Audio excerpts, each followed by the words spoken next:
Anthony Albanese's made his diplomatic debut as PM, holding high-level talks with Quad leaders in Tokyo.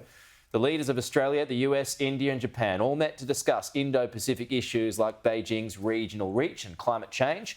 Joining us live now, Senior Fellow for East Asia at the Lowy Institute, Richard McGregor. Richard, an apology in advance here because we've got a camera on the tarmac waiting to hear from the Prime Minister as he returns home. So if we see that, we'll have to go. But anyway, I do want to get your thoughts on the Quad and the Prime Minister's appearance there and what you made of it and what can potentially come out of it.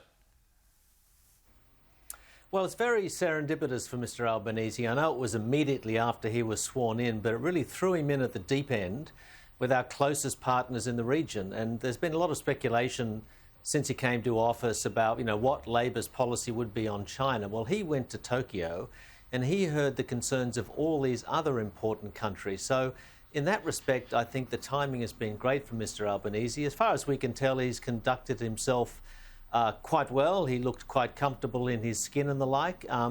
And it was a good top-level introduction. OK, we're just seeing some pictures of Air Force One return to the United States at the moment. So President Biden, he's back. He's dealing with, of course, with a tragedy over in America. But he got himself into a bit of a jam yesterday, didn't he, when he said that, and I'm not sure whether he did this purposely or not, but he said that America would respond militarily if China were to invade Taiwan. And then the White House said, nope, nothing's changed. So what do you make of that mixed messaging? Well, I can't quite work out whether it's an incoherent gaffe or he's playing three-dimensional chess. I mean, this is about the third time that Mr Biden has said something like this and then has had to row it back, or his staff has rowed it back. I think it tells us, frankly, that Mr Biden believes that if Taiwan were attacked, then the US would be involved. That's what he thinks, that's what he feels, that's his instinctive reaction. In theory, though, it's not the US policy. The US policy is to be much more, keep China guessing, as it were. So I think the policy is changing even if the White House says it's not.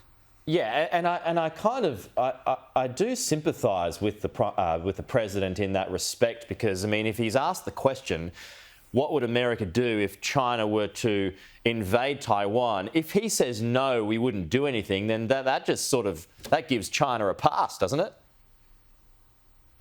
Well, in a sense it does. I mean, he could say, well, I don't answer hypothetical questions. There's another part to this equation and a reason for the past US policy, and is they don't want to make the Taiwanese complacent. They don't want the Taiwanese to think they do nothing and America will always come to their rescue. In other words, they want the Taiwanese to get more prepared themselves for their own self-defense. So there's all manner of reasons for this. And I guess people used to argue it's a little bit out of date that it would be provocative for China. But we see the direction China is going in any way. So I think that part of the argument is redundant. OK. Richard McGregor, we'll leave it there. Thanks for your time, though. We'll talk to you again soon.